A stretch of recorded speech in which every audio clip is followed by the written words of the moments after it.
Bismillah. Ya, bismillah. Assalamualaikum warahmatullahi wabarakatuh. Waalaikumsalam warahmatullahi wabarakatuh. Alhamdulillah wassalatu wassalamu ala Rasulillah sallallahu alaihi wasallam. Amma ba'd. Tentunya teman-teman bersama saya Deriansa dan juga di serial live Jakarta Mengaji. Alhamdulillah segala puji bagi Allah Jalla wa Ala. Kita kembali lagi kajian yang dimana seperti biasa kita akan mengulas tema-tema yang sudah ditentukan dan seputar bisa dibilang petuah untuk anak muda. Yang kali ini kita kembali hadir juga bersama Ustadz kita, guru kita, Masya Allah, Ustadz Ahmad Bazar. Semoga Allah jaga antum, Ustadz ya. Masya Allah. Masya Allah, sehat Ustadz ya. Alhamdulillah, antum sehat antum? Alhamdulillah Ustadz. Tambah seger ya, Masya Allah. Iya, Masya Allah dong. Ya enggak, Insya Allah Ustadz ya. Dan teman-teman juga pasti kan sudah menanti-nanti Ustadz, karena memang ini bisa dibilang sempat lama vakum dan lain sebagainya gitu kan. Nah, akhirnya kita kembali lagi buat teman-teman semua. Dan yang pasti ini kita kembali ke season kedua. Nah, tema yang akan kita bahas adalah seputar akidah teman-teman semua. Yang intinya adalah kita angkat sebuah kitab kecil dari Syekh Muhammad Jamil Zainu yang berjudul Ambillah Akidahmu dari Al-Quran wa Sunnah yang sahih sesuai pemahaman para sahabat. Semoga Allah meridhoinya. Nah, taib, sebelum kita lanjut, intinya adalah sebelum kita kupas kajian kita pada malam hari ini satu persatu. Nah, saya ingin mengingatkan kepada teman-teman semua yang nantinya misal di penghujung jika memang ingin bertanya silahkan di kolom komen yang sudah tertera di fitur IG Live, dan juga akan ada hadiah nanti akan pertanyaan dari Ustadz Ahmad Bazar hafizahullah taala kepada teman-teman yang nonton. Ada beberapa sponsor-sponsor yang turut berpartisipasi pada kajian kita malam hari ini insyaallah. Ada Deona, ini adalah natural deodoran, ada juga parfum nih ya dari Ifah Daily, sama spesialis baju cantik yang khusus dipakai di depan suami atau mahram, Masya Allah. Dan juga terakhir ada Samase. Nah ini dah nih, langsung dikirim dari pusat nanti, Masya Allah. Seperti yang mungkin bisa jadi Insya Allah dari anak pakai, juga dari Ustadz Ahmad Bazar pakai, dan lain sebagainya. Baik, kita masuk saja langsung di kajian kita pada malam hari ini seputar Ambillah Akidahmu. Nah, dari sini juga pembacaannya nanti akan kita bahas seputar tauhid, mengenai tauhid dari uluhiyah, rububiyah, terus sama asma wa sifat dan lain sebagainya. Kalau gitu langsung kita persilahkan kepada Ustadz Ahmad Bazar hafizahullah taala. Fadhal Ustaz. Jazakallah khair. Wa iyyak. Khair. Assalamualaikum warahmatullahi wabarakatuh. Waalaikumsalam warahmatullahi wabarakatuh. Innal hamdalillah nahmaduhu wa nasta'inuhu wa nastaghfiruh wa natubu ilayhi wa na'udzu billahi min shururi anfusina wa min sayyiati a'malina. من يهده الله فلا مضل له ومن يضلل فلا هادي له أشهد أن لا إله إلا الله وحده لا شريك له وأشهد أن محمدا عبده ورسوله صلوات الله وسلامه عليه نبينا وحبيبنا محمد صلى الله عليه وعلى آله وصحبه وسلم. قال الله تعالى في كتابه الكريم يا أيها الذين آمنوا اتقوا الله حق تقاته ولا تموتن إلا وأنتم مسلمون أما بعد. Ikhwani wa khadifiddin, rahimani wa rahimakumullah, saudara-saudariku sekalian yang mudah-mudahan Allah Azza wa Jalla berkahi dalam kehidupannya. Alhamdulillah kita bersyukur kepada Allah Rabbul Alamin, Rabbul Izzati wal Jalalah, yang telah memberikan berbagai macam nikmat dan karunia kepada diri kita, sehingga pada kesempatan malam hari yang berbahagia ini kita dapat bertemu lagi Masya Allah di serial pemula, itu petuah ulama untuk anak muda. Dan mulai hari ini insyaallah ta'ala kita akan bahas tentang tema akidah. Kalau kemarin kita bahas buku Syekh Abdul Razak hafizahullah ta'ala tentang petuah-petuah ulama atau nasihat-nasihat ulama untuk anak muda khususnya. Hari ini insyaallah ta'ala kita akan bahas khusus tentang masalah akidah. Itu saya ambil dari sebuah kutip, sebuah kitab kecil dari Syekh Muhammad Jamil Zainu. Syekh Muhammad Jamil Zainu yang belum lama baru meninggal, bisa dikatakan baru beberapa tahun yang lalu. Subhanallah. Rahimahullah ta'ala. Nah, Syekh Muhammad Jamil Zainu ini ikhwan memiliki sekitar kurang lebih ada 20 buku atau 20 buku-buku kecil. Masya Allah. Tapi mungkin yang sampai kepada kita ada terjemahannya ini mungkin baru satu yang kita tahu ya. Jadi khudh aqidatak minal kitabi was sunnah. Ambillah akidahmu dari Alkitab dan juga As-Sunnah. Ambillah akidahmu dari Al-Quran dan juga As-Sunnah. Syekh Muhammad Jamil Zainu aslinya dari Halab. Halab mana? Kota mana tuh? Aleppo, Suriah. Aleppo, Suriah. Dari Suriah yang sekarang qadarallah Allah takdirkan sedang bergejolak kan gitu. Beliau lahir di Halb ya, di Halb tersebut di Suriah. Ya. Di tahun 1344 Hijriah disebutkan. Oh, baik. Berarti Masehinya berapa tuh? Ya itulah Ustaz ya. 1925 kurang lebih. Oh iya betul. 1925. Masya Allah. Insyaallah. Nah, Syekh Muhammad Jamil Zainu ini sebagaimana kita tahu bersama kebiasaan para ulama terdahulu atau bahkan sampai sekarang Masya Allah, itu dari kecil sudah menghafal Al-Quran Al-Karim. Masya Allah. Sehingga umur belasan tahun beliau sudah hafizul Quran, sudah hafal Quran Masya Allah.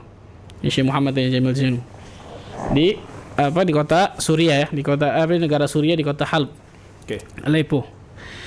Kemudian Syekh Muhammad ini belajar di antaranya fikih Hanafi karena mazhab yang berkembang di negara beliau adalah mazhab fikih dari fikih Abu Hanifah. Ya. Belajar tafsir, belajar nahwu, sharaf, sejarah Islam, hadis dan lain sebagainya.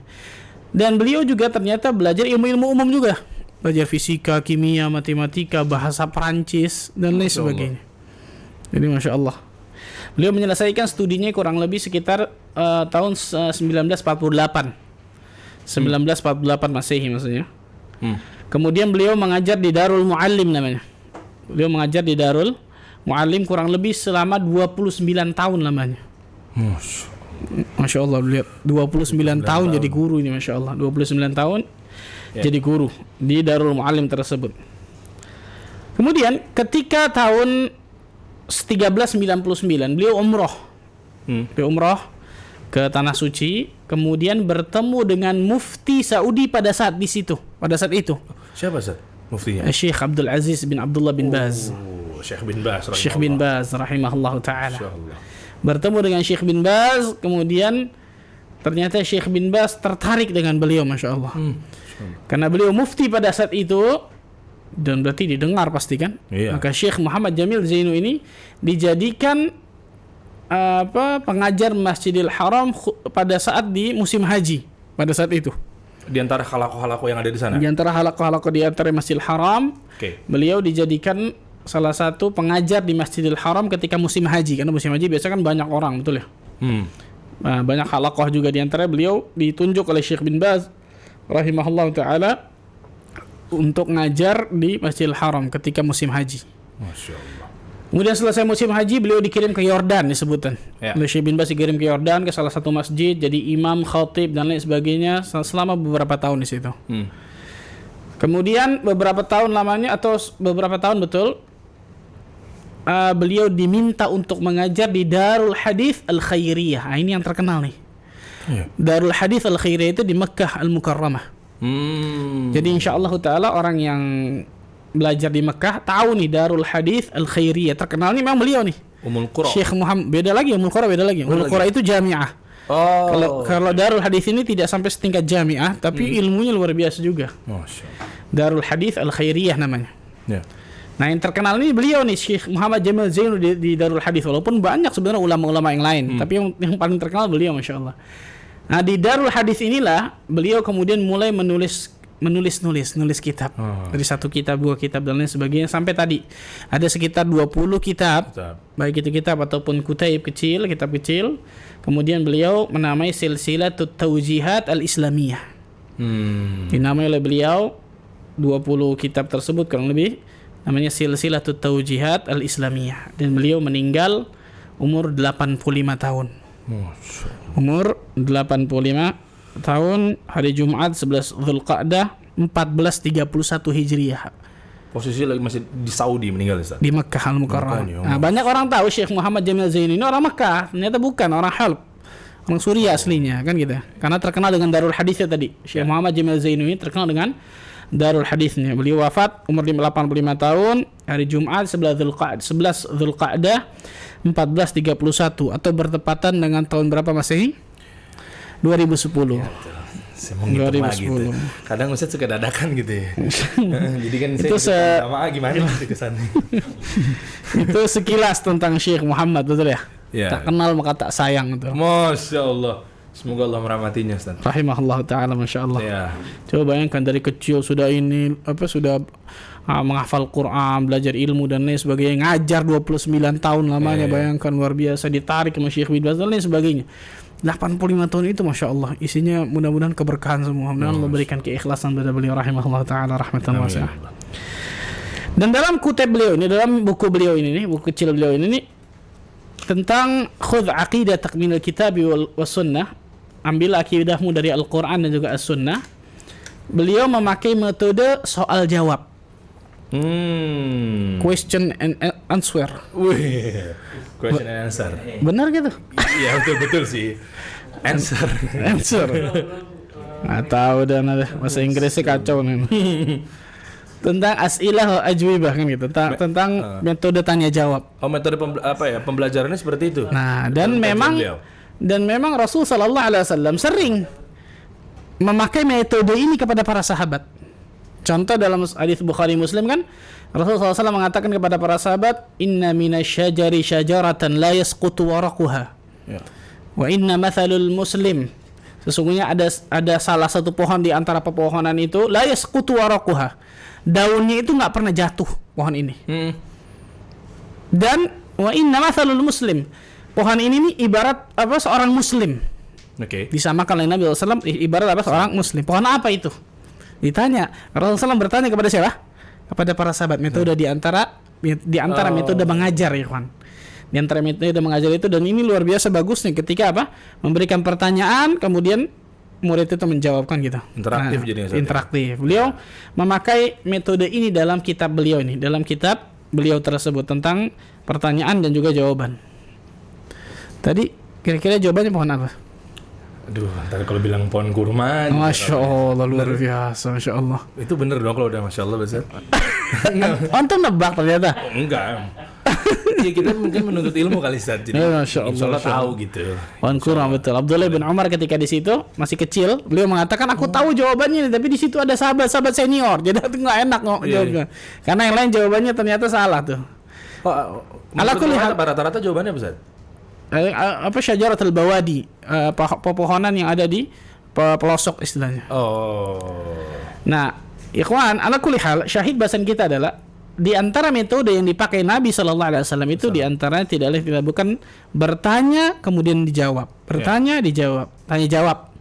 Karena itu biasa lebih interaktif, lebih masuk ke murid dan lain sebagainya. Banyak sebenarnya tentang masalah thariqat tadris namanya. Turuq tadris. Udah lebih masuk dan lebih fokus, jadi enggak. Iya, biasanya enggak jenuh, enggak ngantuk, betul ya. Iya.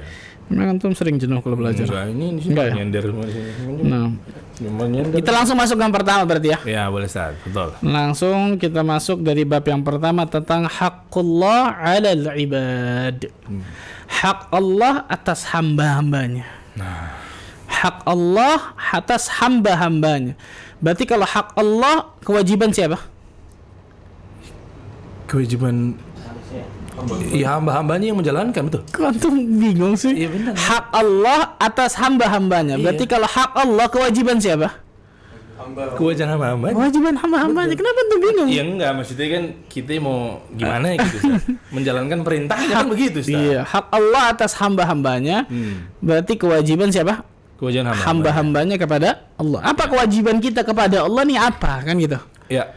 Dan ini dijadikan yang pertama oleh beliau rahimahullahu taala dari bab pertama tentang haqqullah 'alal ibad. Hak Allah atas hamba-hambanya. Berarti kewajiban kita nih, kewajiban hamba Allah kepada Allah itu apa? Ya. Nah, beliau menyebutkan nih. Yang pertama, pertanyaan pertama, apa pertanyaan pertama, Dar? Apa nih? Untuk apa Allah menciptakan kita? Masya Allah, untuk apa Allah menciptakan kita? Limadza khalaqna Allah? Untuk apa Allah menciptakan kita? Pertanyaan ini, ikhwan, kalau kita tanyakan kepada kebanyakan kaum muslimin zaman sekarang, insya Allah ta'ala saya yakin jawabannya beda-beda. Iya. Coba antum tes. Iya. Antum keluar nih misalnya, untuk keluar tanya aja, ntar balik lagi misalnya. Pasti jawabannya beraneka ragam. Beraneka ragam. Iya. Untuk apa Allah menciptakan kita? Limadza khalaqna Allah? Untuk Allah, untuk apa Allah menciptakan kita? Banyak orang mengatakan untuk menjadi khalifah di atas muka bumi, betul ya? Oh iya. Untuk ini, untuk itu. Tapi kalau orang dia belajar Al-Quran dan As-Sunnah, insya Allah dia pasti tahu jawabannya. Kenapa? Karena Al-Quran ini memberikan pelajaran bagi diri kita. Sebagaimana Allah Azza wa Jalla sebutkan kan dalam surat Yunus tentang sifat Al-Quran, diantaranya mau'izah, pelajaran. pelajaran, memberikan mau'izah, pelajaran atau peringatan kepada manusia. Subhanallah. Nah, orang yang baca Al-Quranul Karim, orang yang baca As-Sunnah, mempelajari Al-Quran dan juga As-Sunnah, dia akan tahu jawaban ini, pasti dia bisa jawab. Kenapa? Karena jawabannya dalil.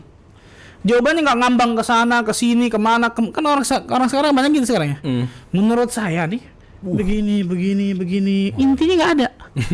Udah kemana-mana tuh ngalor ngidul, intinya nggak ada. Subhanallah. Ada tafsiran diri sendiri lagi. Iya kan? Tapi kalau Al-Quran dan As-Sunnah jawabannya jelas jawabannya. Apa itu?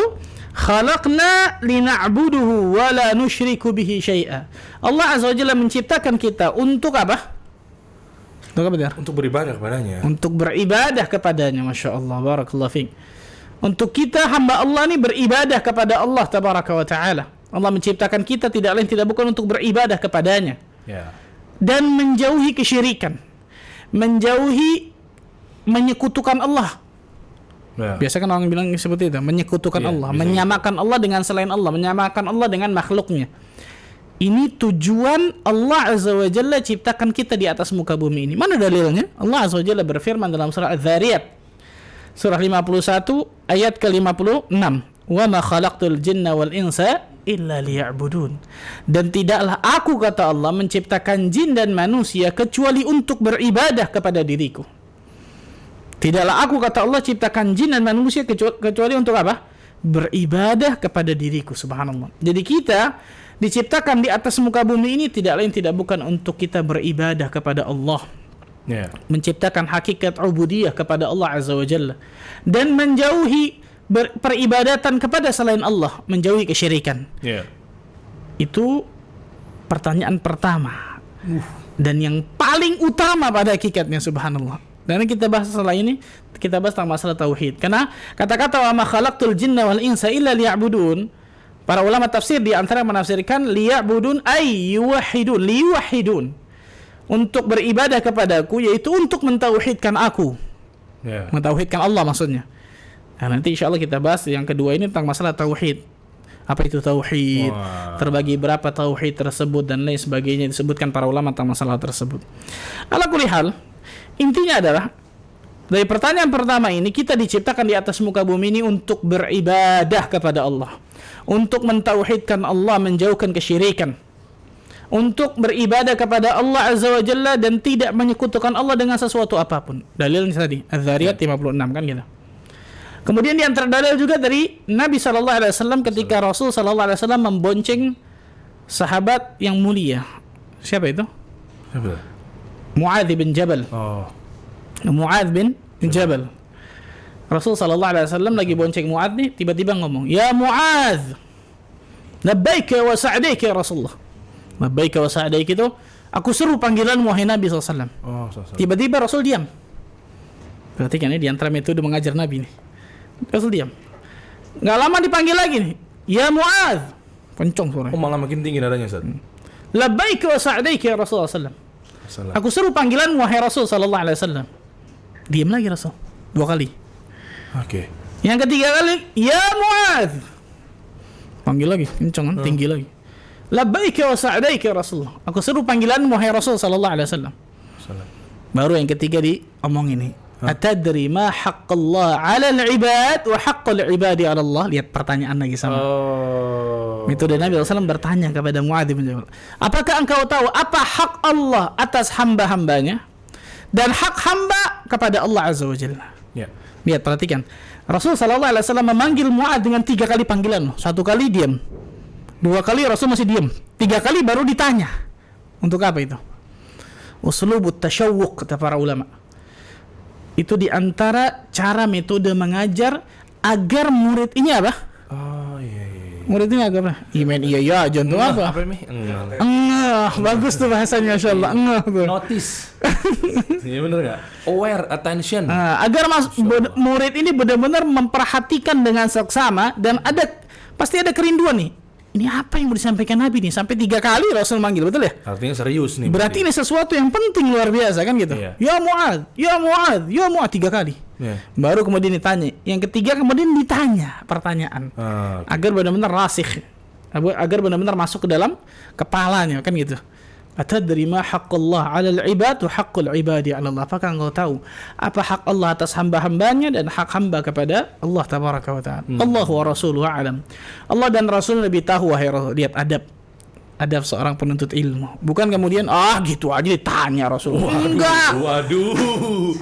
Banyak kan orang murid zaman sekarang kan subhanallah, betul ya? Iya benar. Iya, kalau di sini sih masya Allah beradab, masya Allah, semua akhlak, masya Allah. Di sini masya Allah. Oknum Ustaz. Oknum, betul. Oknum. Iya. Lihat, Allah wa rasuluhu a'lam. Allah dan Rasul yang lebih tahu, kata Muadz bin Jabal. Iya.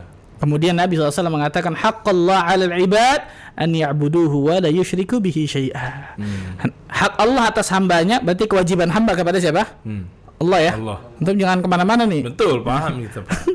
Iya. Hak Allah atas hamba-hambanya, berarti kewajiban hamba kepada Allah Azza wa Jalla an ya'buduhu wa la yusyriku bihi syai'a. Oke. Hamba itu berkewajiban untuk apa? Menyembah kepada Allah dan tidak menyekutukan Allah dengan sesuatu apapun. Beribadah hanya kepada Allah dan tidak menyekutukan Allah dengan sesuatu apapun. Beribadah kepada Allah. Betul. Nah, cuma memang stigmanya gitu sih, Sat. Apa ya? Kita mungkin tahu kalau ditanya orang Islam, menyembah siapa? Menyembah Allah, betul. Ya. Tapi kadang masih kenapa ya, Sat ya? Banyak juga yang tahu kita menyembah kepada Allah fitrahnya, tapi kok masih ada yang misalnya di kubur, nyembah kubur, minta pada kuburan. Itu kenapa, Sat ya? Iya. Nah, ini kita bahas kalian gitu di sini, boleh kali, Sat? Belum boleh, masya Allah. Kalau untuk bahas panjang sebenarnya. Ya, maksudnya kan fitrahnya memang kita tahu ya, namanya seorang muslim pasti kan. Iya. Menyembah Jawabannya Allah sebenarnya gitu. yang paling jelas ya, kejahilan akan ilmu agama. Oke. Kejahilan akan ilmu agama. Kalau dia faham berilmu tentang ilmu agama Allah tabaraka wa taala, nggak mungkin dia kemudian meminta kepada sesuatu yang nggak akan pernah bisa memberikan manfaat kepada dirinya atau menolak madarat akan dirinya. Contohnya mayit, betul ya?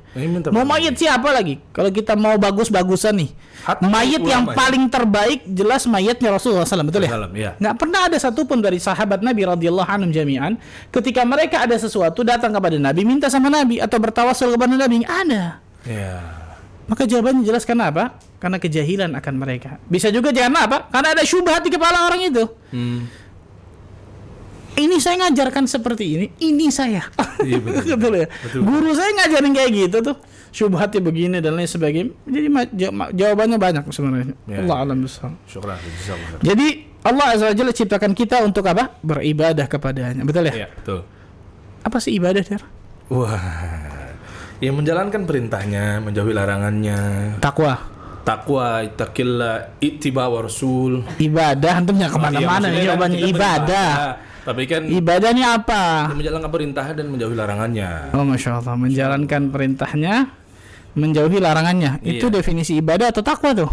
Iya, maksudnya kan pasti kan akan ke situ. Kita beribadah kan. Iya, betul, masya Allah. Bener nggak? Kita Betul, beribadah ittaqillah, betul. Masya Allah, betul, masya Allah.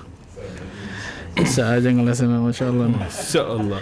Kalau ibadah di sini sebutin nih yang kedua nih. Pertanyaan kedua, betul ya? Betul. Apa, baca dong pertanyaan kedua itu? Jadi apa itu ibadah? Apa itu ibadah? Itu kan pertanyaan kedua ya? Iya. Ketika tadi tuh kita diciptakan di atas muka bumi ini untuk beribadah kepada Allah, pertanyaannya apa sih ibadah itu?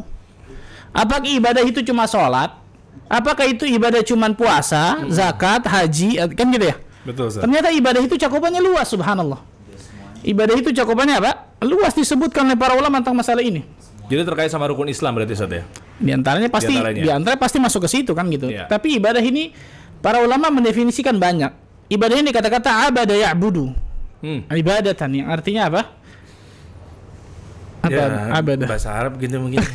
Kalau bahasa Inggris insya Allah, Ustaz. Kalau bahasa Arab Naam. agak blank, Ustaz. Agak blank, masya Allah. Dia bagus, masya Allah nih. Kalau nggak tahu bilang nggak tahu, betul, masya Allah. Jujur, Jangan sok tahu, berarti betul ya. betul. Wah, saya tahu arahnya. Ibadah itu berasal dari kata-kata abada ya'budu, ibadatan yang artinya apa? Al-khudu' wa tadhallul.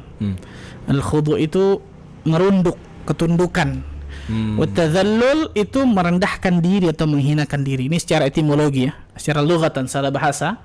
Yang namanya ibadah itu dari kata-kata abada ya'budu yang artinya al-dhullu wal khudu' atau al-khudu' wa tadhallul, sama aja. Menunduk, ketundukan dan juga merendahkan diri. Semacam Islam itu menyerah gitu, Ustaz ya? Nah, menyerah. Kalau Islam kan nyerah, ya kan? Kata-katanya. Kalau ini tunduk dan juga apa? Menghinakan diri. Tunduk dan juga merendahkan diri. Itu ibadah. Ya. Dan ingat, tidak bisa dalam Islam ini mengartikan segala sesuatu hanya dari masalah etimologi, bahasa. Salat secara bahasa apa? Ya sholat. Salat cara bahasa apa Der? Jangan bikin malu Der. Ya, Doa. beribadah menyembah Allah, bersujud kepada Allah. Berdoa. Ya doa bagus, masya Allah jawabannya. Iya benar kan? Ya doa betul. Karena semua bacaan yang di sholat itu bagian dari doa. Ibadah, salat menurut bahasa doa. Ya. Tapi nggak bisa mengartikan salat itu cuma doa. Berarti orang ketika sudah doa sudah salat. Jadi nggak sholat lagi Ustaz. Karena ada seperti itu. Gitu. Ada seperti itu. Ketika mengartikan dalam Islam ini hanya tentang masalah etimologi saja. Nah, ini jelas salah. Sama seperti Islam berserah diri. Oh kalau begitu orang yang sudah berserah diri kepada agama manapun dia sudah Islam dong. Oke. Paham? Mengartikan segala sesuatu, terutama dalam Islam tentang agama ini, hanya dari etimologi saja, bahasa saja, jelas itu nggak bisa diterima tentang masalah tersebut. Sama di antaranya ini al-khudu' wa tadhallul, ketundukan, menghinakan diri, merendahkan diri, ini secara etimologi, secara bahasa. Ya. Nah, secara istilah, para ulama banyak mendefinisikan ibadah ini secara bahasa, secara istilah, secara syarak atau secara syariat. Di antara disebutkan dalam kitab ini nih. Iya betul, disebutkan dalam kitab ini pengertian dari Syekhul Islam Ibn Taimiyah rahimahullahu taala, ismun jami'un likulli ma yuhibbuhu Allah wa yarda min al-af'al wal aqwal adh-dhahirah wal batinah. Itu yang disebutkan oleh Syekhul Islam Ibn Taimiyah dan ini cakupannya luas, perhatikan. Ya. Ismun jami'un likulli ma yuhibbu Allah wa yarda. Segala sesuatu dari nama suatu istilah yang mencakup yang Allah cintai dan Allah ridhai. Minal aqwal wal af'al, dari itu ucapan atau perbuatan, adh-dhahirah wal batinah, yang nampak ataupun yang tersembunyi. Yeah. Jadi Syekhul Islam Ibn Taimiyah ini di antara definisi ibadah, masih banyak definisi yang lain. Di antara definisi ibadah yang disebutkan oleh para ulama, di antara Syekhul Islam Ibn Taimiyah mengatakan ismun jami'un, suatu istilah, suatu nama nih. Likulli ma yuhibbuhu Allah wa yarda, yang nama tersebut Allah cintai, Allah ridhai. Baik itu perkataan atau perbuatan yang nampak ataupun yang tersembunyi. Berarti cakupannya luas nggak? Luas. Perhatikan nih. Perhatikan baik-baik, kawan. Jadi bukan hanya sholat, betul sholat masuk ibadah, sahih. Bukan hanya puasa, betul puasa masuk ibadah, sahih. Contohnya apa? Az-zabh, menyembelih. Menyembelih ibadah bukan? Ibadah jelas, subhanallah kan gitu. Al-isti'anah, meminta pertolongan. Al-isti'adzah, meminta perlindungan. Al-istighatsah, meminta pertolongan pada masa genting, pada masa sulit. Kan gitu. Az-zabah contohnya ini, kemudian apa? Menyembelih dan lain sebagainya. Jadi ibadah ini cakupannya apa? Cakupannya luas, luar biasa. Allah Azza wa Jalla berfirman dalam surah Al-An'am ayat ke-162. Qul, katakan ya Muhammad, inna salati wa nusuki wa mahyaya wa mamati lillahi rabbil alamin. Katakan ya Muhammad, sesungguhnya salatku, ibadahku, ibadah di sini nusuki ini maksudnya adalah sembelihanku. Tafsirannya adalah diantaranya sembelihanku, kurbanku. Wa mahyaya wa mamati, hidupku dan juga matiku lillahi rabbil alamin, hanya untuk Allah Azza wa Jalla, Rabb semesta alam. Kalau kita benar-benar mengamalkan ayat ini, ikhwan, Allahu Akbar, coba bayangkan, salat ana, ibadah ana, sesembelihan ana, hidup ana, mati ana, lillahi rabbil alamin, untuk Allah Azza wa Jalla. Nggak mungkin kita jadi budak dunia. Betul dong? Nggak mungkin kita jadi budak dunia, ikhwan, yang menghalalkan segala cara agar bisa mendapatkan dunia, bahkan kesyirikan saja dia terjang untuk dapatkan dunia. Nggak mungkin, mustahil. Jadi kata-kata ini nih, Allah Azza wa Jalla berfirman dalam surah Al-An'am 162 ini bukan cuma hanya dalam jargon aja, slogan aja. Wah, sholat ana, ibadah ana, sembelihan ana, hidup ana, mati ana, semua karena Allah. Tapi prakteknya nol. Iya. Ya 0,1 lah lumayan. Prakteknya jauh dari kata-kata yang disebutkan dalam firman Allah ini, subhanallah. Nah, ibadah, perhatikan baik-baik. Ketika seseorang beribadah, diciptakan oleh Allah Azza wa Jalla untuk ibadah kepada Allah nih. Dia diciptakan di atas muka bumi ini untuk ibadah. Ibadah apa sih? Yang gitu tadi. Sebuah nama yang nama tersebut Allah cintai, Allah ridhai.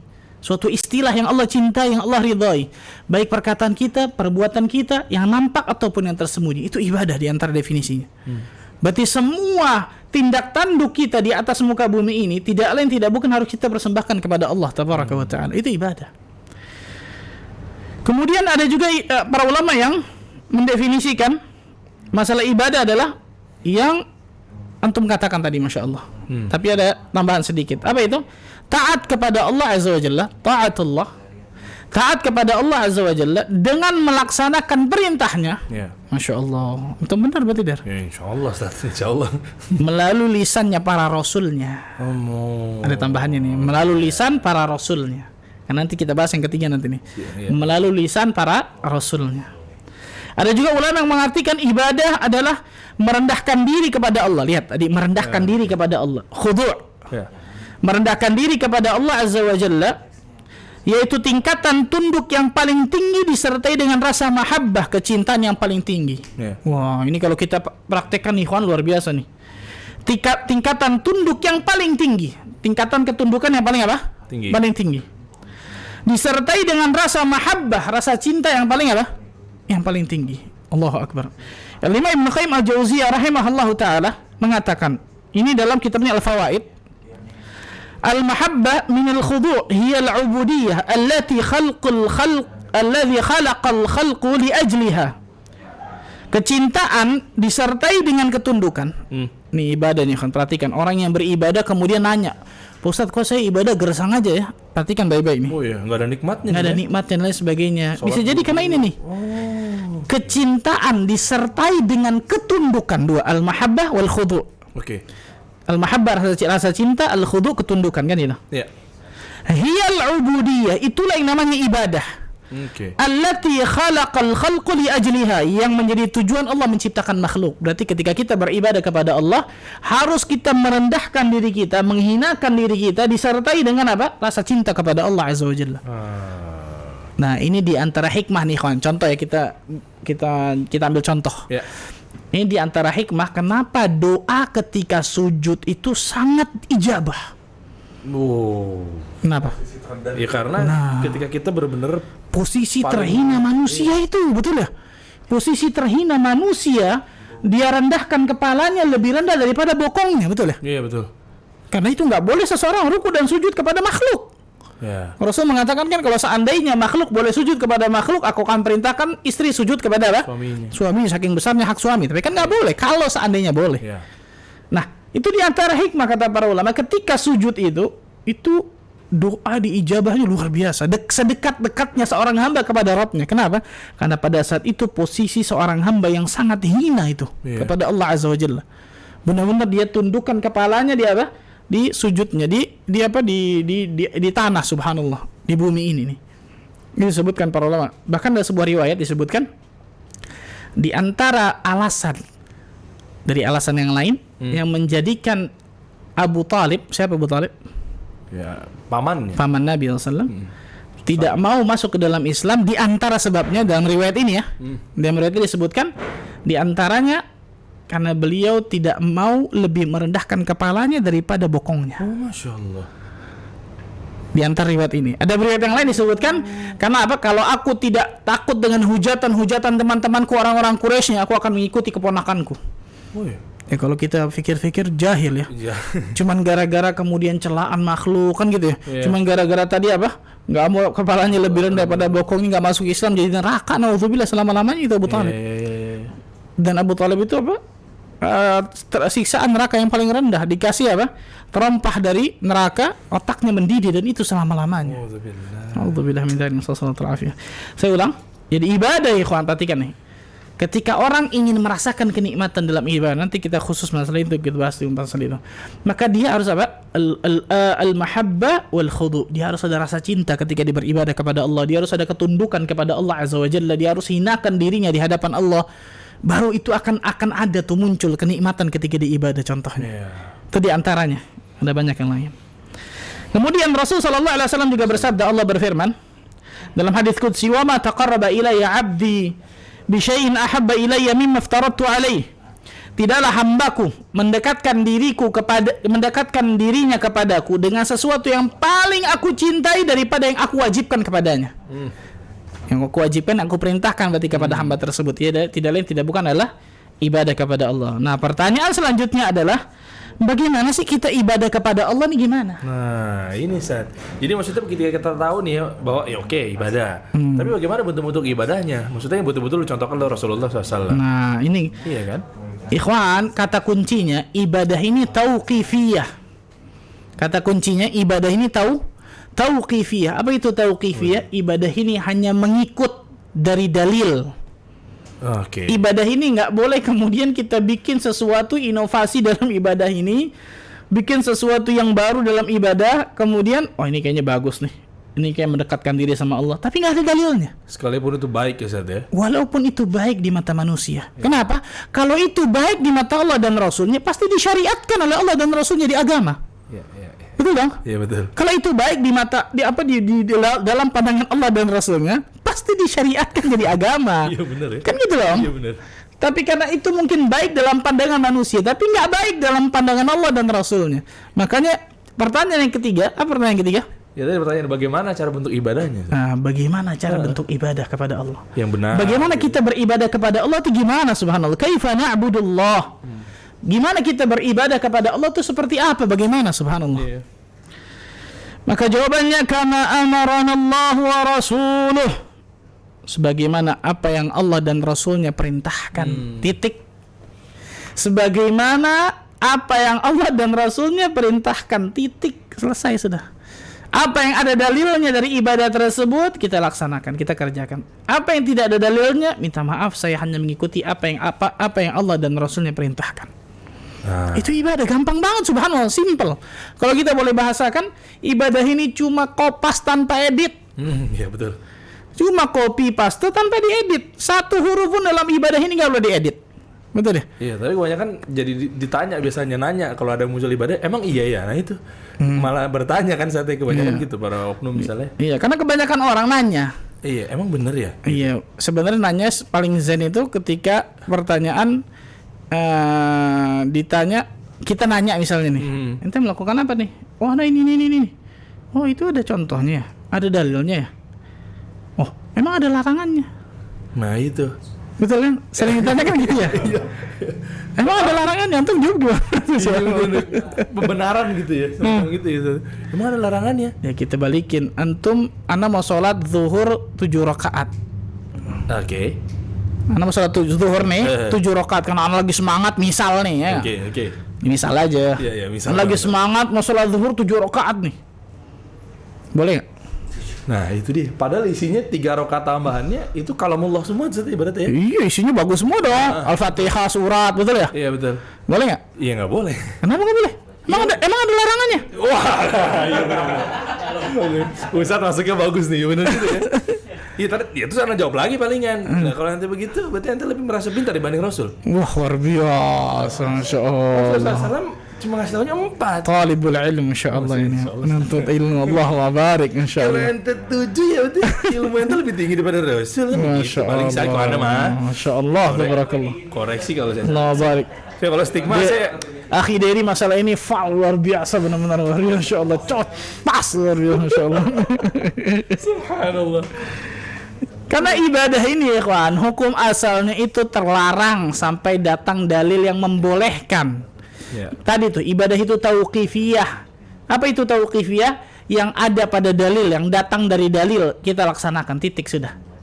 Nah, karena ibadah sehukum asalnya sepakat ulama, antum mau tanya ulama siapapun lagi sebelum. Ibadah hukum asalnya terlarang sampai datang dalil yang membolehkan. Beda sama muamalah, beda sama masalah duniawi, boleh semuanya. Sampai datang dalil yang melarang. Ya. Berarti tentang masalah ibadah, nanyanya ada dalil yang bolehin nggak? Kenapa? Karena hukum asal ibadah itu terlarang sampai datang dalil yang membolehkan. Ada dalilnya nggak nih? Maksudnya ada dalil yang bolehin nggak? Nggak ada. Minta maaf, saya hanya mencukupkan diri dari apa yang Allah dan Rasulnya lakukan atau perintahkan. Kalau masalah dunia, masalah muamalah, antum mau dagang jengkol, pete misalnya, boleh nggak? Boleh, Ustaz. Ada emang zaman Rasul. Panjang lagi urusannya. Mic, makanya nih, mic atau speaker kan sering ya. Iya betul. Ini masalah duniawi atau masalah ibadah, masalah agama kan gitu ya. Iya. Masalah duniawi tadi, hukum masalah muamalah, masalah duniawi terbuka lebar boleh itu sampai datang dalil yang melarang. Yang melarang apa ternyata? Nggak boleh riba, nggak boleh apa? Gharar, nggak boleh di dalamnya ada penipuan, nggak boleh ada penzaliman kan gitu. Iya. Dan lain sebagainya. Nah, perhatikan 2 kaidah ini, sampai mati kita harus hafal. Dan kita pernah sampaikan ini ketika dulu ya, betul ya. Dua kaidah ini nih. Hukum asal ibadah terlarang sampai datang dalil yang membolehkan. Berarti tentang masalah ibadah nanyanya ada dalil yang bolehin nggak? Yeah. Masalah ibadah, masalah agama. Kalau masalah duniawi, masalah muamalah, hukum asalnya boleh sampai datang dalil yang melarang. Berarti masalah duniawi, masalah muamalah nanyanya ada dalil yang melarang nggak ini? Baru benar. Yeah. Jadi tadi salah. Ketika saya mau sholat 7 rakaat, ya sudah salah. Kenapa? Hukum asal ibadah nggak boleh. Kenapa? Karena yang dicontohkan Nabi SAW cuma 4 rakaat zuhur, jangan pakai nambah-nambah. Masuk di antum tadi itu. Mau antum lebih pintar daripada Rasulullah dan lain sebagainya. Ini jadi nggak enak nih. Insya Allah, Allahumma barik. Insya Allah, Allahumma barik. Allah Azza wa Jalla berfirman dalam surah Muhammad ayat 33. Ya ayyuhalladzina amanu atii'u Allah wa atii'ur rasul wa la tubtilu a'malakum. Wahai orang-orang yang beriman, taatlah kepada Allah, taatlah kepada Rasul, dan janganlah kalian hilangkan, kalian batalkan amal-amal kalian. Rasul sallallahu alaihi wasallam bersabda, "Man 'amila 'amalan laisa 'alaihi amruna fahuwa raddun."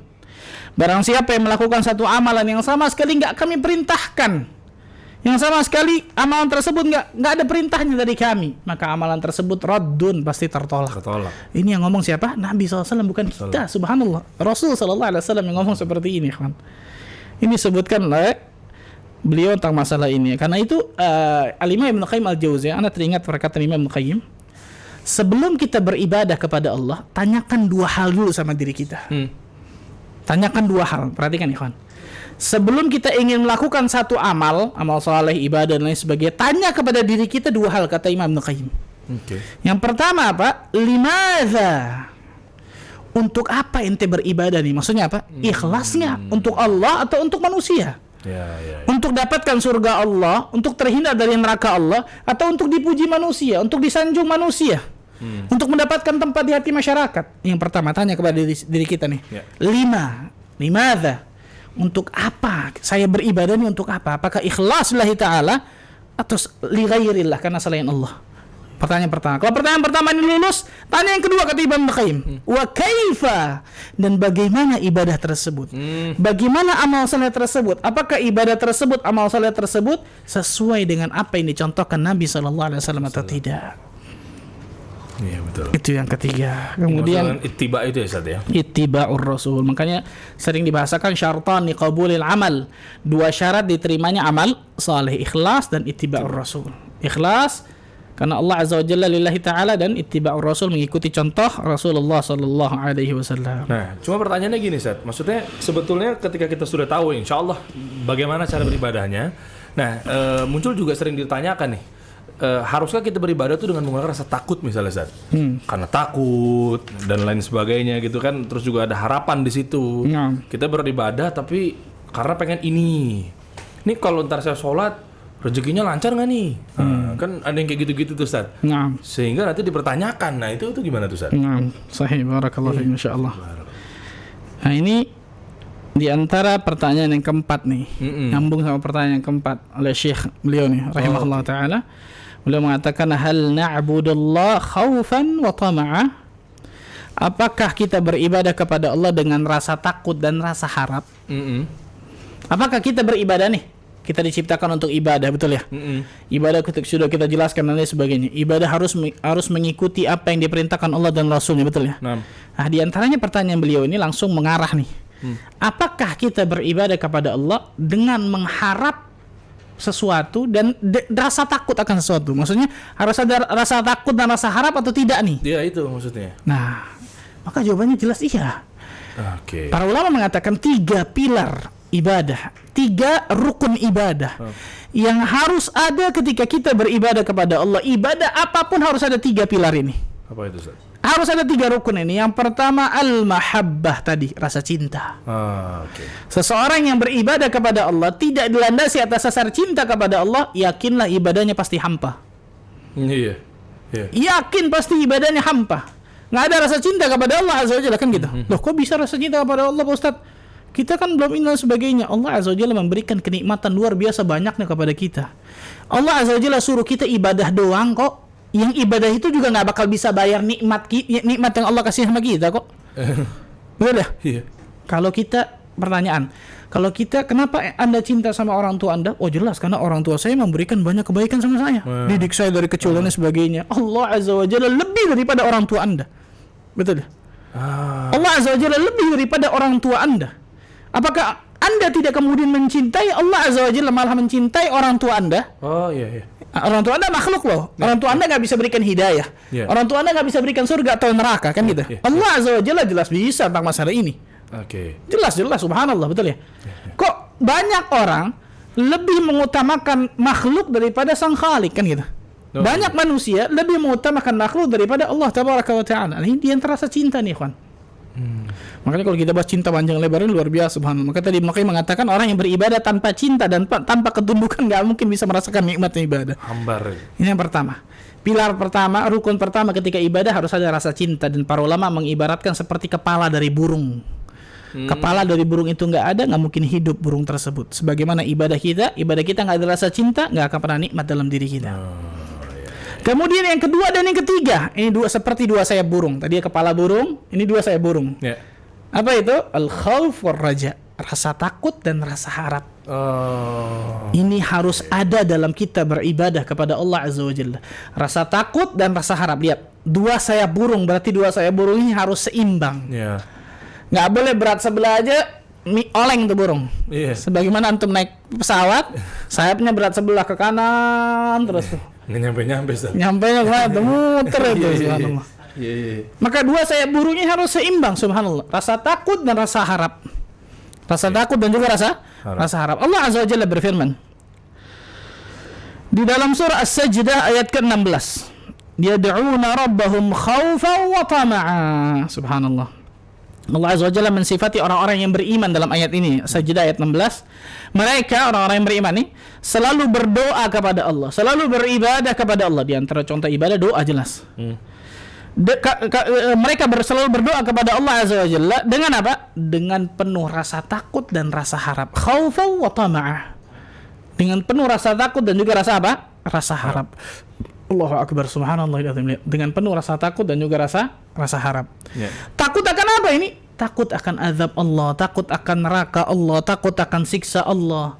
Berharap apa? Berharap surga Allah, berharap rahmat Allah, berharap karunia Allah. Jadi ketika seseorang nih, saya beribadah agar saya dapat masuk surga dan agar saya terhindar dari neraka, ini yang namanya ikhlas.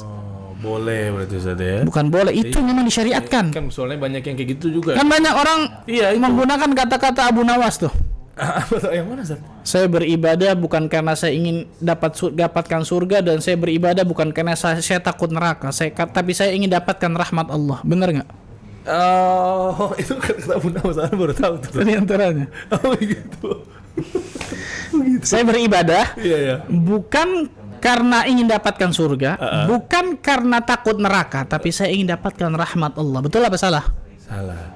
Kau tuh ngomong salah. Iya. Yakin nggak nih? Yakin. Soalnya salah atau benar? Salah, karena ada kaitannya jadinya mungkin gara-gara berpikirnya kalau masuk surga kan dengan rahmat Allah, bukan karena amal soleh. Ke situ kali Ustaz. Oh, Masya Allah. Mentafsirnya mungkin seperti itu. Itu masih syubhat sebenarnya. Iya enggak. Kan, makanya berpikirnya berarti kalau masuk surga karena rahmat Allah bukan karena amalannya. Ya udah kita mengharapnya rahmatnya aja. Nah, itu kan banyak kekeliruan gitu Ustaz mungkin. Nah, kalau dapatkan rahmat Allah, masuk surga, masuk neraka? Iya, masuk surga. Kok muter-muter ngomongnya? Iya betul ya. Saya beribadah bukan karena ingin masuk surga, bukan takut neraka, tapi ingin dapatkan rahmat Allah. Dapatkan rahmat Allah. Ente dapat rahmat Allah masuk mana? Stigmanya langsung kepatahkan tuh buat yang masih berpikir seperti itu. Ente dapat rahmat Allah masuk mana nih? Kan masuk surga, betul ya? Iya, kok muter-muter ngomongnya? Saya beribadah memang dapat surga, supaya dapat surga kan gitu. Supaya saya dapatkan surga Allah dan supaya terhindar dari neraka Allah, dan itulah yang namanya as-sa'adah. Itulah namanya kebahagiaan, subhanallah. Allah Azza wa Jalla berfirman dalam surah Al-Imran ayat 185. Faman zuhziha 'anil nar wa udkhilal jannah faqad faz. Barang siapa yang Allah jauhkan dari neraka dan Allah masukkan ke dalam surga, faqad faz. Orang ini orang yang sukses, beruntung, berhasil, bahagia. Ini kesuksesan hakiki menurut standar Al-Qur'an. Kalau harta kita banyak luar biasa, berlimpah, tahta kita luar biasa tingginya kan gitu, jabatan kita, tapi menjadi penghuni neraka Allah, naudzubillah min dzalik. Standar kesuksesan Al-Quran ini. Dijauhkan dari neraka, dimasukkan ke dalam surga. Kenapa? Karena ada orang-orang masuk surga tapi lewat neraka dulu. Jahannamiyun namanya. Mantan-mantan api neraka Jahannam. Na'udzubillah min dzalik. Siapa yang mau? Siapa yang kuat ya kalau masuk neraka 1 detik saja? Masih soalnya begitu tuh biasanya tuh. Sallallahu alaihi subhanallah. Betul ya. Saya muslim entar juga masuk surga tuh. Ini orang enggak tahu tentang neraka ini. Wallahi ini orang enggak tahu tentang neraka. Kalau dia tahu tentang neraka, dia akan nangis sampai air matanya habis kata para ulama. Dia akan salat sampai tulang rusuknya itu patah kata para ulama. Kalau dia tahu bagaimana kengerian neraka yang luar biasa. Dia enggak paham tentang masalah bagaimana kengerian neraka. Na'udzubillah min dzalik. Kita balik. Rasulullah sallallahu alaihi wasallam kemudian juga mengatakan dalam sebuah hadis yang sahih dari Abu Daud, berdoa kepada Allah Azza wa Jalla. Apa itu? Allahumma inni as'alukal jannah wa a'udzubika minan nar. Lihat, Rasul sallallahu alaihi wasallam, bayangkan. Aku memohon kepadamu ya Allah surga dan aku berlindung kepadamu dari api apa? Api neraka. Rasul sallallahu alaihi wasallam.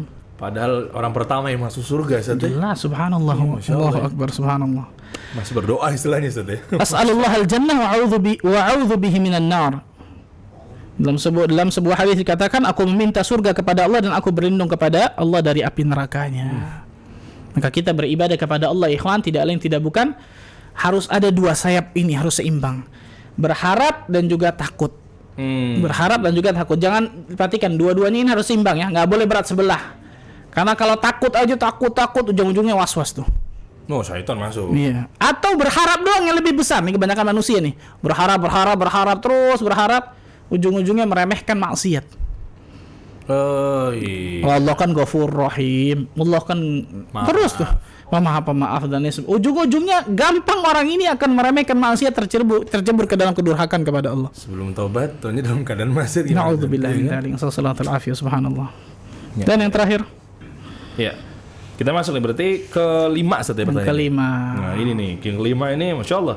Apa yang dimaksud dengan ihsan dalam ibadah? Ihsan fil ibadah. Ma huwal ihsanu fil ibadah? Kata Syekh ya, Ustaz ya. Pertanyaan yang kelima, Syekh bertanya kepada kita semua nih, yang jawabannya ada langsung berikan oleh beliau insyaallah. Ma huwal ihsan fil ibadah? Apa itu ihsan dalam ibadah? Kenapa beliau menyambungkan masalah ini, kawan? Karena ketika seseorang beribadah kepada Allah, dia ada sifat satu ini ihsan. Allahu akbar. Ini kenikmatan luar biasa nih, kawan. Dan ini sifat manusia yang paling tinggi. Hadis yang kita tahu bersama ketika Jibril menyerupai seorang laki-laki, betul ya, datang kepada Nabi SAW.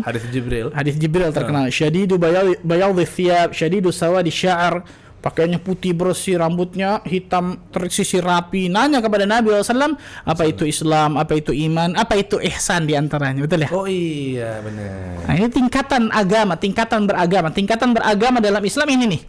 Islam, iman, ihsan. Orangnya Muslim, mukmin, muhsin. Jadi nggak ada tingkatan dalam agama itu hakikat, ma'rifat, nggak ada itu Islam. Nggak ada dalam Islam. Tidak ada dalilnya. Antum lihat cari tentang masalah itu. Tidak ada sama sekali dalilnya. Kalau ihsan, Islam, iman, ihsan dalil jelas. Oh iya ya. Hadisnya Ummus Sunnah itu terkenalnya hadis Ummus Sunnah tuh. Kalau Ummul Kitab Al-Fatihah, betul ya? Ini Ummus Sunnah, induknya induknya hadis ini nih. Yang panjang ini hadis.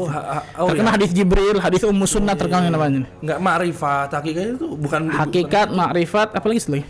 Iya, ma'rifat terakhir bukan sih? Apa sih? Lupa. Enggak perlu sholat lagi itu bukan? Iya.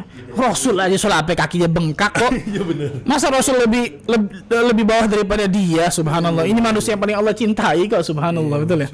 Jelas itu enggak benar. Nah, ihsan, perhatikan, ada yang ketiga ihsan atau orangnya disebut apa? Muhsin. Apa itu? An ta'budallaha ka'annaka tarahu fa in lam takun tarahu fa innahu yaraka. Engkau menyembah Allah seakan-akan engkau melihat Allah.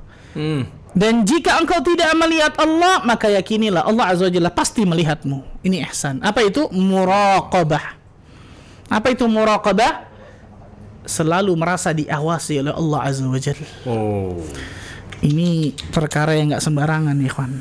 Contohnya ketika beribadah kepada Allah. Ketika kita beribadah kepada Allah, Allahu Akbar, kita yakin Allah Azza wa Jalla melihat kita. Bahkan dalam hati kita terbetik saja Allah Azza wa Jalla tahu. Masa iya kemudian ketika kita sholat masih mengharapkan pujian dari orang? Oh iya. Masa iya ketika kita sholat masih mengharapkan duniawi saja jawabannya? Masa iya ketika kita sholat masih mengharapkan, wah ini ada camar gue samping gue. Betul ya? Ini panjang-panjang. Biasa baca qul ya qul hu al-baqarah masyaallah. Alif lam mim ruku lagi selalu. Iya benar. Ini ihsan. Ketika seseorang beribadah kepada Allah, diharuskan dia ada sifat ihsan. Oke. Diharuskan dia sifat ihsan. Apa itu ihsan? Muraqabatullah. Ya. Merasa selalu diawasi oleh Allah tabaraka wa taala. Ya, ini benar. Di antara dalilnya adalah Allah azza wa jalla berfirman dalam surah Asy-Syu'ara ayat 218 dan 219. Ya. Alladzi yaraka hina taqum wa taqallubuka fis sajidin. Allah azza wa jalla berfirman yang artinya yang melihat kalian ketika kalian berdiri dan melihat juga perubahan gerak badan kalian di antara orang-orang yang sujud. Allahu akbar. Terbetik dalam hati kita, Allah tahu kok, apalagi baru ngelihat apa gerak-gerik kita dan lain sebagainya. Maka ketika kita beribadah kepada Allah, perhatikan ini baik-baik, kawan. Perhatikan ini baik-baik. Ketika kita beribadah kepada Allah harus hadirkan ihsan. Dan sebenarnya, kawan, bukan hanya ibadah. Kalau ibadah jelas kan gitu ya. Iya. Sikap ihsan ini akan mendatangkan berbagai macam faedah yang luar biasa kan gitu. Di antaranya akan mendatangkan keikhlasan bagi diri kita, di antaranya akan mendatangkan selalu merasa diawasi oleh Allah dan lain sebagainya. Di antaranya bukan hanya ibadah, dalam segala aspek kehidupan kita. Contoh, ketika di hadapan kita ada sebuah maksiat, nggak ada orang yang melihat, hanya diri kita dan maksiat tersebut. Kita terjang atau tidak maksiat itu? Enggak. Kenapa enggak? Ya maksiat, Zat. Kenapa maksiat? Maksudnya terjang tuh ikutan gitu atau? Kita lakukan nggak maksiat itu? Ya enggak. Kan biasa maksiat enak loh. Iya, biasanya gitu-gitu. Biasanya kan gitu ya. Biasanya maksiat itu yang dilihat oleh mata manusia kan yang enak-enak, asoy, betul ya? Asoy geboy, enggak. Iya benar. Yang haram-haram itu kan biasa kan di mata manusia kan wah luar biasa, subhanallah, kan gitu ya. Betul. Kenapa kan kita lakukan maksiat itu? Iya, apa tuh maksudnya? Jawabannya ini, Der. Tadi apa tuh? Diawasi. Muraqabatullah. Itu nggak kemana-mana. Jawabannya ini. Iya, betul. Betul ya? Sama seperti ibadah kepada Allah. Kenapa ente ketika beribadah kepada Allah, contohnya sholat lah, tidak mengharapkan pujian dari makhluk? Allah azza wa jalla ngelihat saya ketika saya ibadah, saya lagi ngadep Allah. Masa ketika saya lagi menghadap Allah azza wa jalla, saya berharap kepada selain Allah, kan gitu ya? Nah ini hadirkan ini kata para ulama bukan hanya ketika beribadah, tapi dalam segala aspek kehidupan kita. Sehingga apapun ketika tindak tanduk kita di atas muka bumi ini, insyaallah taala kita nggak akan pernah melakukan kemaksiatan kepada Allah. Ihsan, muraqabatullah. Selalu merasa diawasi oleh Allah, dan ini luar biasa masyaallah. Berdoalah kepada Allah azza wajalla agar Allah masukkan itu ke dalam hati kita. Amin. Ini bab yang pertama masyaallah tentang masalah ibadah. Masyaallah, syukran jazakallahu khair. Iya. Wah, ini kelamaan anak-anak. Enggak apa-apa, kita buka aja nih ya. Malah memang iya, kadang kalau sama CCTV malah kita takut ya, Sat ya. Karena nampak ya. Wah, CCTV luar biasa. Sama CCTV, aduh ada CCTV. Lebih takut sama CCTV daripada sama Allah, betul ya? Wah, kita ada CCTV behave langsung. Waduh. Wah, bagus. Langsung kan. Iya kan biasanya. Padahal CCTV nggak bisa ngelihat hati kita. Allah azza wajalla tahu, betul ya? Betul. Para ulama sampai mengatakan, betul perkataan para ulama, la taj'alillah ahwanun nadhirina ilaik. Jangan jadikan Allah azza wajalla sebagai pengawas terendah dalam kehidupanmu. Jangan jadikan Allah azza wajalla sebagai pengawas terendah dalam kehidupanmu. Allahu akbar. Kalau kita menjadikan Allah azza wajalla sebagai pengawas tertinggi dalam kehidupan kita, Allahu akbar, kenikmatan yang luar biasa, ikhwan. Setiap kita ingin melangkah, kita akan pikirkan nih, ini mengandung surga atau mengandung neraka nih. Ini menghasilkan surga atau menghasilkan neraka ini. Ini mendatangkan rahmat Allah atau mendatangkan murka Allah bagi diri saya nih. Orang-orang yang bisa menjadikan Allah azza wajalla sebagai apa? Pengawas tertinggi dalam kehidupannya, bukan pengawas terendah dalam kehidupannya. Masya Allah. Syukran jazakallah khair, barakallah fiik, Ustaz. Baik, sudah masuk di jam 9 waktu Indonesia bagian Barat, 9 malam maksudnya. Yang artinya ini kita buka sesi tanya jawab dan juga nanti ada hadiah. Tapi sebelumnya ini saya mengucapkan intinya terima kasih kepada para sponsor utama kita pada kajian di malam hari ini. Masya Allah, semoga Allah balas kebaikan para sponsor ini. Yaitu diantaranya ada Samase, It's Different. Ada juga Hadramiah Restoran, Halal Expo, Pawon Mbah Gito. Ini restoran di daerah Jogja nih, Ustaz. Jogja, Masya Allah. Jadi ini milik dari salah satu tim Jakarta Mengaji. Oh, nah, jadi buat teman-teman kalau ke Jogja, monggo coba disantap langsung hidangan ini, Masya Allah. Dan juga mau ngucapin terima kasih buat Pustaka Ibnu Umar yang telah mengirim Masya Allah. Bukunya nih, Pustaka buku Ibnu yang kita Umar. bahas nih. Khudh aqidatak minal kitab was sunnah. Ambillah akidahmu dari Al-Quran dan As-Sunnah sahih yang difahami sahabat. Baik, ini kan karya dari Syekh Muhammad bin Jamil Zaidu. Itu ada Ustaz. Afwan, gimana? Bisa kalau mau pesan ada linknya Ustaz. Oh ya, kalau mau pesan buku ini sambil mengikuti nanti kita akan menuju ke part yang keduanya saat insya Allah ya. Berarti Rabu depan nanti bisa sambil kita buka sama-sama, teman-teman lagi nonton kajian kita insya Allah Rabu pekan depan. Nah, bisa sama-sama kita membaca bukunya nih. Jadi buat teman-teman, bagaimana cara pesannya di layar nanti insya Allah akan ditampilkan oleh tim kami. Nah, coba kita tunggu saja gimana cara pesan bukunya. Toib. Nah, ini dia. Cara pesan bukunya bisa dilihat di sini ya, ada di websitenya, bisa dilihat di toko.ibnuumar.id atau langsung hubungi ke nomor telepon atau nomor handphone yang tertera pada layar Anda. Taib, di save aja atau mungkin di screenshot aja kali ya untuk jaga-jaga. Kalau boleh langsung saja kita buka sesi tanya jawab. Oh iya, satu lagi Ustaz. Mau ngucapin juga buat teman-teman yang selalu support Jakarta Mengaji. Masya Allah. Jadi sebetulnya ini penghargaan ini tak lebih istilahnya sebetulnya bentuk apresiasi aja, bukan berarti kita fokus dan juga malah berbangga-bangga dalam tanda kutip ya Ustaz ya. Iya. Tapi di sini adalah bentuk apresiasi dari kami tim Jakarta Mengaji yang mungkin teman-teman juga sudah support, subscribe, sudah like, komen ya dan lain sebagainya di akun YouTube Jakarta Mengaji, sehingga dari sini bentuk apresiasi kami ini kita mengucapin buat teman-teman semua yang hadir di sini juga, sehingga langsung dari YouTube-nya langsung Ustaz itu mengirimkan Jakarta Mengaji mendapat silver play button Ustaz. Masya Allah. Ini kelihatan di layar ya. Baik ya. Nah, ini dia nih. Jadi buat teman-teman semua, monggo kalau memang ternyata ada yang baru melihat di sini belum subscribe konten atau channel di Jakarta Mengaji, gunanya untuk apa sebetulnya? Bukan maksudnya untuk agar tim kami lebih semangat lagi bikin konten ya misalnya. Tapi maksudnya intinya akan mendapatkan informasi-informasi terkini dan juga terbaru dari Jakarta Mengaji. Sebenarnya itu saja. Mudah-mudahan dakwahnya semakin meluas. Ya betul. Yang terpenting adalah ikhlas, Ustaz. Iya, betul. Tapi ya jazakumullah khair buat teman-teman yang selalu support. Langsung saja kita buka sesi tanya jawab yang ada di fitur kolom chat di IG Live. Mungkin teman-teman yang di sini yang ingin bertanya seputar tema terkait pada malam hari ini, tema kajian seputar akidah yang dibahas oleh Ustaz Ahmad Bazar hafizahullah taala. Kita buka, mungkin ada beberapa pertanyaan kita buka, setelah itu nanti akan bertanya balik dari Ustadz kepada para teman-teman yang nonton, nanti yang ada hadiah yang akan kita bagikan jika berhasil menjawab. Oke, Taib. Yang pertama datang dari RDW for Ridwan. Assalamualaikum. Waalaikumsalam warahmatullahi. Bagaimana caranya agar menjadi dari iman menjadi ihsan? Nah, Fadhal Ustaz. jawabannya satu, ilmu. Oh iya. Insyaallah. Iya betul. Jawabannya satu, ilmu. Betul. Orang yang ingin naik derajatnya dari muslim ke mukmin. Muslim, mukmin. Muslim itu berarti kan Islam. Islam itu biasa identiknya dengan rukun Islam, betul ya? Yang 5. Syahadat, salat, puasa, zakat, haji, betul ya? Ya. Gimana dia bisa naik derajatnya dari muslim ke mukmin kalau dia nggak berilmu tentang rukun Islamnya, nggak berilmu tentang syahadatainnya, nggak berilmu tentang sholatnya, nggak berilmu tentang puasanya, nggak berilmu tentang zakatnya, nggak berilmu tentang hajinya. Gimana kemudian Allah Azza wa Jalla bisa naikkan derajatnya di mata Allah, di pandang Allah ya, jelas ya, dari muslim ke mukmin? Kalau ketika ditanya ada berapa rukun la ilaha illallah, nggak tahu jawabannya. Ada berapa syarat sholat, bingung jawabannya. Iya. Ada berapa syarat sah dari zakat, bingung. Ada berapa pembatal puasa, bingung. Kan gitu. Ilmu jelas. Orang akan naik tuh derajatnya, di antaranya yang pertama jelas jawabannya ilmu.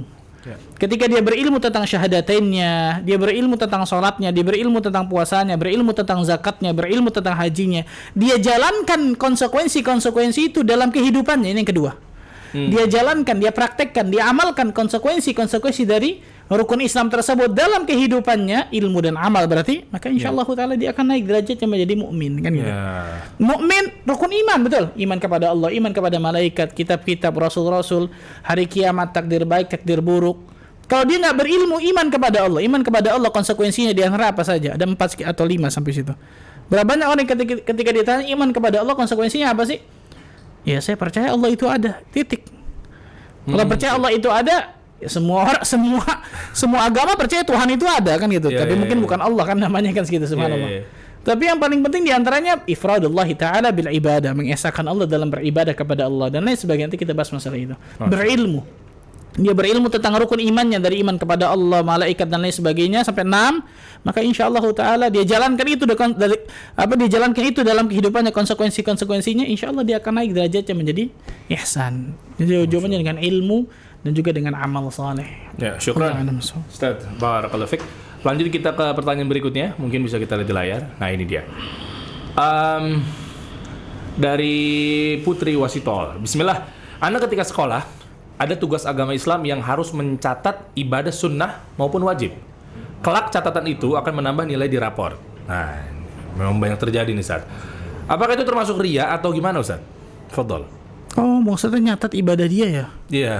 Saya sholat apa enggak? Gitu, kalau apalagi sekolah-sekolah ada yang misalnya kita tarawih. Ramadan saya juga pernah dapat dulu pas kecil tuh benar. Minta tantangan khatibnya. Biasanya kalau bubar tuh Ramadan salat tarawih bubar pada ngumpul.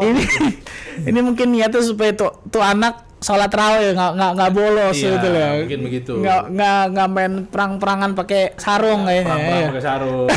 Main petasan ini udah mulai petasan tadi. Wah, memang seharusnya sebenarnya yang paling aman sih tidak ya. Tapi kalau itu sesuatu yang wajib, ya wajib nggak ada masalah. Karena yang wajib itu ya pasti kita kerjakan kan gitu ya. Iya. Nggak mungkin kalau kita nggak sholat duhur, nggak sholat asar, didosa kan gitu. Iya betul. Kalau yang wajib sih insya Allah mungkin nggak ada masalah dengan syarat kita luruskan niat. Kalau yang sunnah ini yang masalah jadinya biasanya, betul ya? Iya betul. Saya sholat qobliyah, ba'diyah juga. Qobliyah subuh, ba'diyah subuh juga saya lakukan.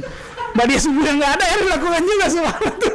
Di asar sekalian ya. Sekalian. Tapi ternyata di CV begitu, Ustaz.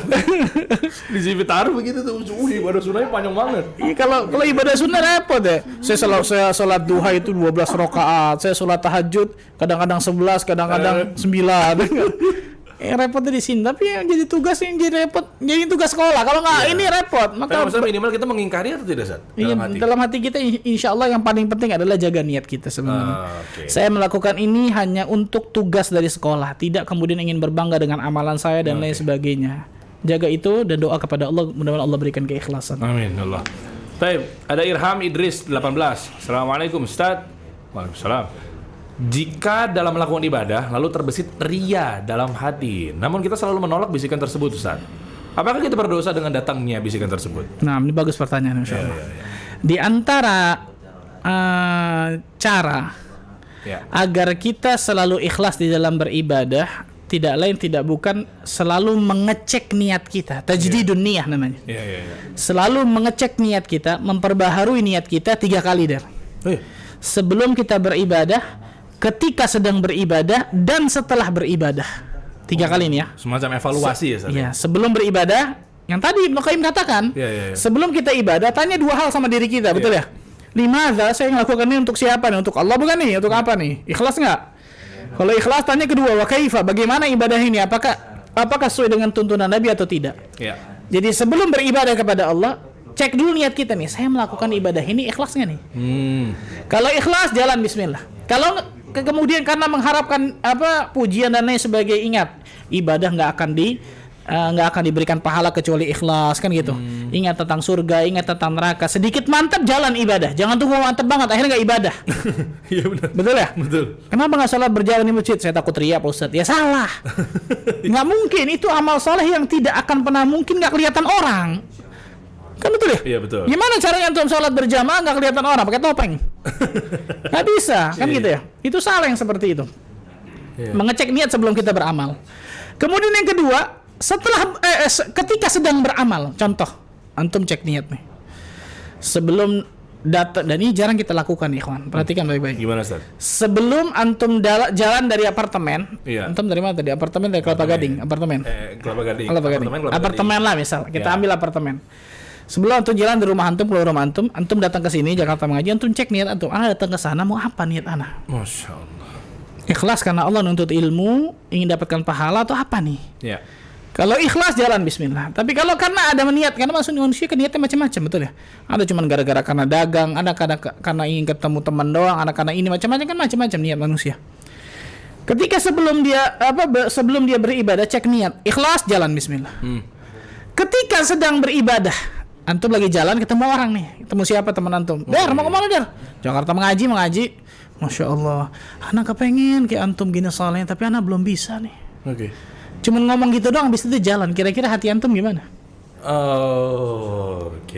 Soleh enggak, betul ya? Itu manusia loh. Cuman gara-gara pujian makhluk, pujian manusia, pujian orang kepada kita yang tadinya niat ikhlas bisa kemudian apa? Bisa belok ya. Bisa belok, betul ya. Okay. Makanya mengecek niat ini sebelum beribadah, ketika sedang beribadah. Contohnya tadi, betul ya. Dan setelah beribadah baru tuh evaluasi. Selesai kajian. Selesai kajian. Tadi saya ngelakuin ikhlas atau tidak dan lain sebagainya. Dan jangan sampai timbul ujub. Ya. Karena ujub ini, ikhwan, di antara Imam An-Nawawi, Ibnu Qayyim Al-Jauziyah, Syekh Muhammad bin Shalih Al-Utsaimin memasukkan ujub ini di antara asyirkul asghar, syirik kecil yang bisa membatalkan pahala amal saleh yang sudah kita dapatkan.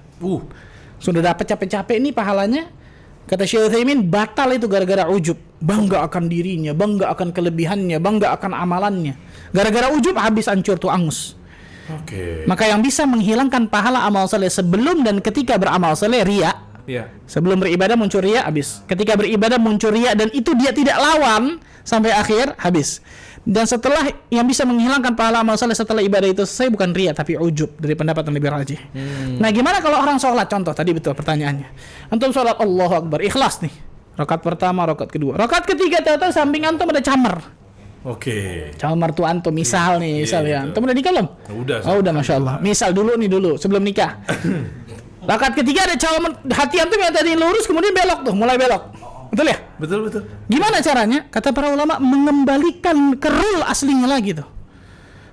Oh, nah kalau udah misalnya pengen show off apa ya, bacanya jadi panjang-panjang gitu, Ustaz. Langsung balikin, langsung ingat tuh subhanallah, langsung ingat ketika lagi sholat, ingat langsung tentang surga, ingat tentang neraka, ingat tentang amal saleh tidak akan dibalas pahala oleh Allah kecuali ikhlas, kan gitu. Ketika mulai melenceng, balikin lagi, balikin lagi terus. Yang akan Allah lihat endingnya nanti. Oke. Yang akan Allah lihat ujungnya. Assalamualaikum. Niatnya kemana? Kalau niatnya ke Bogor nyampe ke Bandung ya nggak nyampe kan itu. Niatnya mau Al-Kautsar 3 rakaat gitu kan? Set, ada orang lewat. Jadinya ala-ala misalnya. Masya Allah. Al-Ghasyiyah. Ya gimana nih kan? Tiba-tiba. Berarti kita harus lawan ya? Lawan, langsung kembalikan lagi. Tanya tengah-tengah kita kembalikan sendiri. Balikan niat lah. Ingat tadi, ingat tentang surga, ingat tentang neraka dan lain sebagainya. Mengembalikan niat dari apa? Dari rule-nya lagi. Sempat hilang, balikin lagi. Yang nanti endingnya akan Allah lihat. Ujungnya tuh yang akan Allah lihat. Ikhlas atau tambah kemana-mana tuh. Wallah a'lam. Baik, syukran, jazakallah khair Ustaz, barakallahu fik. Lanjut ke baik. Ustadz, bagaimana ilmu kita bisa mumpuni itu apa ya? Mumpuni kali ya? Mumpuni kali ya maksudnya ya? Mempunyai apa mumpuni? Mumpuni kali ya? Ustadz, bagaimana ilmu kita bisa mumpuni, sudah ngaji lama tapi belum bisa jawab-jawab syubhat? Seperti kawan saya. Bagaimana Ustaz? Udah lama ngaji tapi nggak bisa belum bisa jawab-jawab syubhat. Maksudnya belum bisa jawab-jawab syubhat tuh kena syubhat mulu berarti ya. Iya, benar. Ikhwan, mungkin belum bisa bedakan antara syubhat atau ikhwan, yang pertama kita belajar ilmu agama ini supaya diamalkan. Iya. Garis bawahi kata-kata saya ini, ikhwan. Kita belajar ilmu agama ini, ilmu din, ilmu syar'i ini untuk kita beramal saleh. Ya. Bukan supaya jawabin orang di medsos. Berarti kan nih. Bukan gara-gara show off orang syubhat ini dan lain sebagainya, ketika bantah ini, akhirnya kena syubhat kacau. Kan gitu, subhanallah. Perhatikan baik-baik, ikhwan. Ketika kita belajar ilmu agama ini tidak bukan agar kita beramal saleh. Kita belajar ilmu agama ini agar kita melembutkan hati kita, agar hati kita menjadi qalbun salim yang bisa menjadi modal berharga untuk bisa mendapatkan surga Allah. Kita belajar ilmu agama ini agar punya rasa takut kepada Allah. Kita belajar ilmu agama ini agar kita punya akhlakul karimah di tengah manusia dan lain sebagainya. Gak usah pikirin pusing-pusingin masalah syubhat dan lain sebagainya. Dan yang kedua ini, jangan pernah kemudian pusingkan diri kita tentang masalah syubhat. Syubhat ini ada baru dan lain sebagainya. Puyang itu ya kawan. Hidup kita pasti puyang subhanallah masalah tersebut. Maka jangan jadikan ilmu yang kita miliki hanya kemudian sibuk-sibuk kemudian menjawab-jawab syubhat dan lain sebagainya. Ilmu yang kita miliki amalkan dalam kehidupan kita. Manfaat dunia akhirat insyaallah. Allah alam bisawab. Itu mungkin udah. Ya, kita tahan dulu kali ya karena sudah ini nih. 21.20 waktu Indonesia bagian barat. Mungkin pertanyaan. Mohon maaf ya kalau memang ternyata belum terjawab semuanya. Nah, at least mungkin bisa disampaikan lagi di Rabu pekan depan insyaallah. Ya. Baik, kita masuk ke pertanyaan dari Ustadz Ahmad Bazar. Semoga Allah jaga. Berapa nih? 4 ya? Antum Ustadz ada 4 Deona quiz. Ini minyak wangi, ini home dress sama sih. Minyak wangi Ifah Daily sama home dressnya Ifah Daily sama C. Yang pertama adalah kita ke Deona dulu aja. Fadhol Ustaz. Nah, Ustaz Syafiq jangan ikutan jawab ya Ustaz.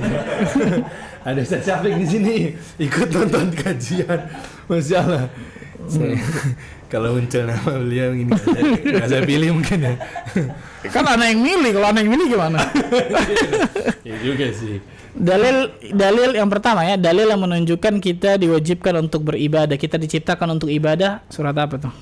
Surat apa, ayat berapa? Nah itu. Ayo, ada yang tahu teman-teman maksud saya? Tulis di kolom komen. Boleh. Jamaah juga yang di sini juga jangan bertanya ya. Kita kasih kesempatan buat teman-teman yang ada di dalil seputar kita diciptakan untuk ibadah kepada Allah. Silakan teman-teman. Dalilnya Quran surat apa dan ayat keberapa? Tuh. Tercepat dan tertepat teman-teman ya. Jadi percuma tercepat tapi kalau tidak tepat berarti salah. Ayo kita cari yang paling tercepat. Reira, tertepat. Sebentar. Matana harus ganti kacamatanya. Oh ada set ini bagus insyaallah nih di Kasat Mata Indonesia. Insyaallah untuk endorse lagi. Manusia dari ujung ke ujung endorse insyaallah. Kan lagi live stat dibongkar. Astagfirullah. Siapa tuh? Astagfirullah. Reyara. Reyara betul ya? Penjawab Quran surat 51 ayat ke-56. Iya betul. Betul ya Ustaz ya? Az-Zariyat berarti ya? Az-Zariyat ayat ke-56. Mabruk barakallahu fik mendapatkan Deona natural deodoran. Cocok nih buat akhwat nih Ustaz. Memang itu akhwat untuk dari mana akhwat itu? Reyara. Maksudnya cocok buat akhwat karena memang ini adalah natural deodoran. Tidak ada wangi-wangi yang semerbak. Akhmin kacau juga pertanyaan Akhmin soal ini. Gitu. Yang kedua. Cocok. Yang kedua apa nih? Ini minyak wangi nih bukan? Nah, ini minyak wangi. Kalau tadi deodorannya dipakai di depan suami ya. Iya, ini betul ya. Di depan suami Ifah Daily. Nggak boleh dipakai di luar nih. Betul, undang-undang yang lain nih. Pertanyaannya Fadhol Ustaz. Apa definisi ibadah? Apa definisi ibadah? Mungkin kalau nyimak dari awal tahu nih insyaallah. Ustaz Syafiq. Ustaz Syafiq, enggak usah ikutan. Karena antum kan Jami Islami Fakultas Hadis jadi tahu sih. Dan kita jawab. Mana tuh? Apa definisi ibadah? Definisi maksudnya definisi syar'i ya? Iya, coba. Bukan lughatan. Bukan lughah, bukan etimologi, tapi terminologi secara syar'i, secara istilah. Baik, silakan teman-teman. Nah ini udah ada ya jawaban. Penjawab dengan jawaban ketundukan dan merendahkan diri. Nah, itu lughah. Itu lughatan. Bukannya lughatan Ustaz ya? Bukan. Coba refresh, kok belum muncul lagi ya? Loading apa gimana? Oh, udah oke. Mana tadi? Tuh yang bawah tuh. Manharsa.shop. Dilakukan untuk mencapai ridho Allah. La. Kan? Yang itu istilah yang mencakup segala perbuatan ucapan yang dicintai Allah. Istilah yang mencakup segala perbuatan ucapan yang dicintai Allah. Bawa lagi nama boleh, yang mencakup perkara yang Allah cintai berupa perkataan dan perbuatan. Nyerempet-nyerempet Ustaz. Ada yang lebih kurang tepat. Mau nyari yang segala perbuatan ucapan Vivi. Tundukkan kepada Allah.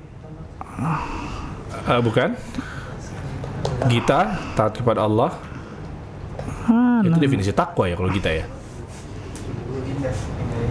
Belum ya sepertinya. Reza sama itu definisi dari takwa juga. Mungkin mirip-mirip jadinya ya. Ngiranya malah yang Jadi betul jawaban-jawaban yang dimaksud itu betul, tapi untuk soal yang mana gitu loh Ustaz. Ya, Ustaz ya, insyaallah. Jadi jawaban-jawaban teman-teman lakukan itu jawaban-jawaban yang memang ada soalnya, cuma bukan untuk soal yang demikian yang lagi disampaikan oleh Ustaz Ahmad Bazar gitu teman-teman. Ada di atas tadi, cuman ada kurang sedikit aja tadi. Coba yang pertama banget. Coba Akhmin boleh Afwan balik ke atas. Atas. Atas coba yang paling cepat Yang coba. nomor 2 bukan tadi Ustaz? Oh, bawah. Op. Nah ini nih istilah yang mencakup Oh, Febri Utomo. Yang segala berarti. perbuatan ucapan yang dicintai Allah. Ini bisa, ya? Boleh lah, Ustaz, ya? insyaallah. Boleh. Yang paling mendekati karena ada al-zahirah wal batinah, baik yang tampak ataupun yang tersembunyi. Itu ada kurang di situ tuh. Istilah yang mencakup di bawahnya juga sebenarnya benar, nama yang mencakup perkara yang Allah cintai berupa perkataan dan perbuatan itu sama, tapi ditambahin sedikit belakangnya al-zahirah wal batinah lebih bagus gitu. Berarti Febri atau Rosi? Yang paling cepat Febri di situ ya, Febri Utomo ya. Masya Allah, barakallahu fiik, mabruk. Ini mendapatkan parfum khusus perempuan atau khusus ya istri yang dipakai di samping suami aja nih, cocok nih. Insya Allah mudah-mudahan Febri nggak bujang ya. Iya, Insya Allah Ustaz.